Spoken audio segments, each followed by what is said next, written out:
Welcome to another episode of Rakib Hasan academy. আজকে আমরা প্রতিবারের মতো আবারও এসেছি সপ্তম শ্রেণীর ষষ্ঠ সপ্তাহের কৃষি শিক্ষা অ্যাসাইনমেন্ট নিয়ে। আমাদের নির্ধারিত কাজ 2 প্রশ্ন হয়েছে চতুর্থ অধ্যায় কৃষি ও জলবায়ু। প্রথমেই আমাদের 4টা সংক্ষিপ্ত প্রশ্ন আছে। আমরা দেখতে পাচ্ছি সংক্ষিপ্ত প্রশ্নের প্রথমেই জানতে চাওয়া হয়েছে ফসলের মৌসুম বলতে কী বোঝো। তো আমরা উত্তরে চলে যাই। আমরা যেভাবে লিখব, একটি ফসল বীজ বপন থেকে শুরু করে তার শারীরিক বৃদ্ধি ও ফুল ফল উৎপাদনের জন্য যে সময় নেয় তাকে ওই ফসলের মৌসুম বলে। অর্থাৎ কোনো ফসলের বীজ বপন থেকে শুরু করে ফসল সংগ্রহ পর্যন্ত সময়কে ওই ফসলের মৌসুম বলে। অর্থাৎ একটা গাছকে যদি আমরা রোপণ করি, তারপরে গাছ থেকে যতদিন আমরা ফল পাবো, এই যে সম্পূর্ণ সময়টা লাগলে এই সময়টা হচ্ছে ওই ফসলের মৌসুম। বাংলাদেশের জলবায়ুর উপর নির্ভর করে বছরের বিভিন্ন সময় বিভিন্ন ধরনের ফসল জন্মে। ফসল উৎপাদনের জন্য সারা বছরকে সাধারণত 2 ভাগে ভাগ করা হয়, যথা রবি মৌসুম এবং খরিফ মৌসুম। এবার চলে যায় পরবর্তী প্রশ্নে। রবি মৌসুম ও খরিফ মৌসুমের পার্থক্য লিখো। আমরা লিখব, রবি মৌসুম ও খরিফ মৌসুমের মধ্যে কিছু পার্থক্য বিদ্যমান, নিম্নে তা তুলে ধরা হলো। আমরা বাম পাশে লিখেছি রবি মৌসুমের কিছু বৈশিষ্ট্য এবং ডান পাশে লিখেছি খরিফ মৌসুমের কিছু বৈশিষ্ট্য। আমরা এই পাশের আর এই পাশের বৈশিষ্ট্যের মধ্যে পার্থক্য সহজেই বুঝতে পারবো। প্রথম পার্থক্য আমরা নিয়ে আসতে পারি, আশ্বিন থেকে ফাল্গুন মাস পর্যন্ত সময়কালকে রবি মৌসুম বলে। অপরদিকে চৈত্র থেকে ভাদ্র মাস পর্যন্ত সময়কালকে খরিফ মৌসুম বলে। রবি মৌসুমে প্রথম দিকে কিছু বৃষ্টিপাত হয়, তবে তা পরিমাণে অনেক কম। কিন্তু খরিফ মৌসুমে বিশেষ করে আষাঢ় থেকে ভাদ্র মাস পর্যন্ত প্রচুর পরিমাণে বৃষ্টিপাত হয়। রবি মৌসুমে তাপমাত্রা ও বায়ুর আর্দ্রতা কম থাকে। অপরদিকে খরিফ মৌসুমে তাপমাত্রা এবং বায়ুর আর্দ্রতা বেশি থাকে। রোগ ও পোকার আক্রমণ কম থাকে রবি মৌসুমে। অপরদিকে রোগ ও পোকার আক্রমণ বেশি হয় খরিফ মৌসুমে। কাজেই সহজেই আমরা বুঝতে পারলাম যে রবি মৌসুম এবং খরিফ মৌসুমের মধ্যে এই রকম কিছু সাধারণ পার্থক্য বিদ্যমান। চলে যায় পরের সংক্ষিপ্ত প্রশ্নে। মুরগির দেহের জন্য অত্যাবশ্যকীয় পুষ্টি উপাদানগুলো কি কি? আমরা যেভাবে লিখতে পারি, মুরগি পালনে মুরগির খাদ্য হচ্ছে অত্যাবশ্যকীয় এবং অন্যতম প্রধান বিষয়। বসত বাড়িতে মুরগি মুক্ত পদ্ধতিতে পালন করলে মুরগি বিভিন্ন পোকামাকড় এবং শস্য খেয়ে জীবনযাপন করে, তাই এরা পরিমিত সুষম খাদ্য পায় না। তাই মুরগির পরিমিত সুষম খাদ্য নিশ্চিত করার জন্য পুষ্টি উপাদানগুলোর দিকে লক্ষ্য রাখতে হয়। এখন আমরা দেখব যে মুরগির জন্য কোন ধরনের পুষ্টি উপাদানগুলো বা কোন ধরনের খাদ্যগুলো বেশি উপযোগী বা বেশি দরকার। প্রথমে আমরা নিয়ে আসি শর্করা। শর্করা মুরগির দেহের জন্য অত্যাবশ্যকীয় একটি পুষ্টি উপাদান, তাই মুরগিকে শর্করা জাতীয় খাদ্য যেমন গম, ভুট্টা, চালের দানা ইত্যাদি খাদ্য খাওয়ানো প্রয়োজন।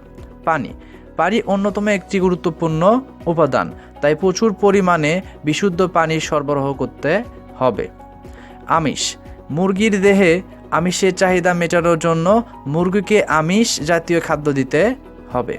ভিটামিন, প্রাণীর দেহে ভিটামিনের গুরুত্ব অপরিসীম, তাই মুরগিকে প্রতিনিয়ত বিভিন্ন শাকসবজির পাতা দিতে হবে।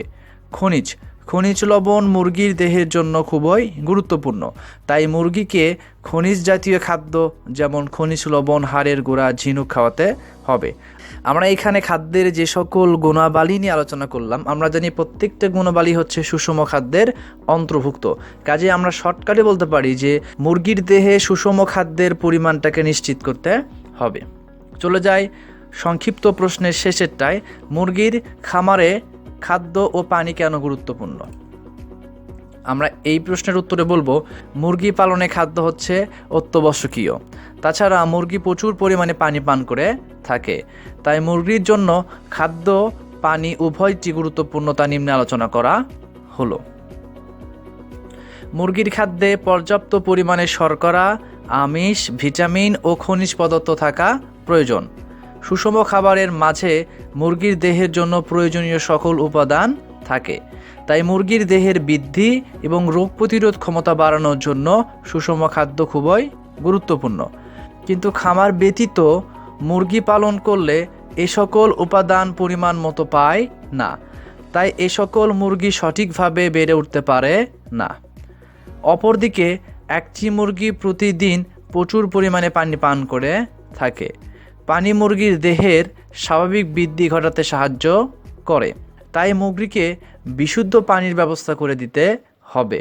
কিন্তু খামার ব্যতীত মুরগিকে বিশুদ্ধ পানি সরবরাহ করা যায় না। আমরা জানি খামার ব্যতীত যে সকল মুরগি বেড়ে ওঠে এ সকল মুরগি সাধারণত বিভিন্ন নোংরা পানি খেয়েই জীবনযাপন করে, তাই খামারের মতো বিশুদ্ধ পানি তারা পায় না। এজন্য আমরা বলতে পারি যে পরিশেষে বলা যায় যে খাদ্য ও পানি মুরগির জন্য অত্যাবশ্যকীয় উপাদান। চলে যায় আমাদের 2 নম্বর প্রশ্নের উত্তরে। আমরা দেখতে পাচ্ছি 2 নম্বর প্রশ্নে বলা হচ্ছে কাঁঠাল গাছ সম্পর্কে নিচের ছকটি পূর্ণ করো। আমরা যদি ছকের দিকে একটু লক্ষ্য করি আমরা দেখতে পাবো এই ছকে আমাদের বাম পাশে বেশ কিছু পয়েন্ট দেওয়া আছে। যেমন পর্যবেক্ষণের বিষয় হচ্ছে আমাদের যে বিষয়গুলো পর্যবেক্ষণ করতে হবে, প্রথমে হচ্ছে কী ধরনের উদ্ভিদ, এই যে কাঁঠাল গাছ এটা কী ধরনের উদ্ভিদ আমরা এখানে সেটা লিখব। তারপরে কাণ্ডের বৈশিষ্ট্য, তার কাঁঠাল গাছের কাণ্ডের বৈশিষ্ট্যটা কেমন এটা আমরা লিখব। বীজের বর্ণ বা রঙটা কেমন, ফুলের রঙটা কেমন, তারপর কাঁঠাল গাছটা কোথায় কোথায় চাষ হয় এবং কেমন মাটিতে চাষ হয়। আমরা এই সকল বিষয়গুলোকে পর্যবেক্ষণ করে এগুলোর আলোকে গাছে যে বৈশিষ্ট্য আছে সেই বৈশিষ্ট্যগুলো দ্বারা ডান পাশের এই ছকটাকে পরিপূর্ণ করব। আমরা চলে যাই আমাদের উত্তরপত্রে। আমরা লিখব কাঁঠাল গাছ সম্পর্কে নিচের ছকটি পূর্ণ করা হলো। আমরা উদ্দীপকের মতো করে যে ছকটা ওখানে দেওয়া ছিল সেইভাবে আমরা একটা ছক তৈরি করে নিয়েছি। প্রথমে দেওয়া আছে কী ধরনের উদ্ভিদ, এখানে ফন্টের কারণে উদ্ভিদ লেখাটা ঠিক মতো আসে নাই, তোমরা এটা ঠিক করে নিবা। আমরা জানি যে কাঁঠাল হচ্ছে একটি দ্বিবীজপত্রী উদ্ভিদ, কষ্টাল ও চিরহরিত উদ্ভিদ। কাণ্ডের বৈশিষ্ট্য, কাণ্ড সাধারণত হয় শক্ত ও হলুদ রঙের হয় এবং প্রায় 21 মিটার পর্যন্ত লম্বা হতে পারে, প্রায় 21 মিটার। বীজের বর্ণ, আমরা জানি কাঁঠাল গাছের বীজ হচ্ছে সাদা বর্ণের আর ফুলের বর্ণ হচ্ছে ফুল হচ্ছে সবুজ বর্ণের। এবং কোথায় কোথায় পাওয়া যায় আমরা বলতে পারি সিলেট, রাজশাহী, রংপুর সহ প্রায় সারা দেশে কাঁঠাল গাছ পাওয়া যায়। কেমন মাটিতে চাষ হয়, পলি দোআঁশ বা অল্প লাল মাটির উঁচু জমিতে কাঁঠাল ভালো হয়। এ ছিল তোমাদের 7ম শ্রেণীর কৃষি শিক্ষা বিষয়ের অ্যাসাইনমেন্টের পরিপূর্ণ সমাধান। আমি তোমাদেরকে অ্যাসাইনমেন্টটাকে পরিপূর্ণ করার স্বার্থে আবারও প্রথম থেকে দেখাচ্ছি, তোমরা এটাকে দেখে এখান থেকে লিখতে পারো।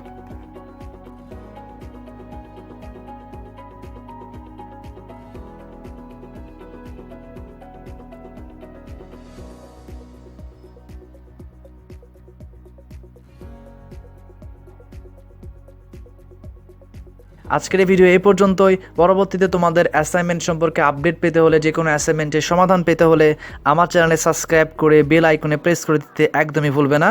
দেখা হচ্ছে পরবর্তীতে নতুন আবারও একটা ভিডিও নিয়ে। ততক্ষণ পর্যন্ত ভালো থাকবে, সুস্থ থাকবে। আল্লাহ হাফেজ।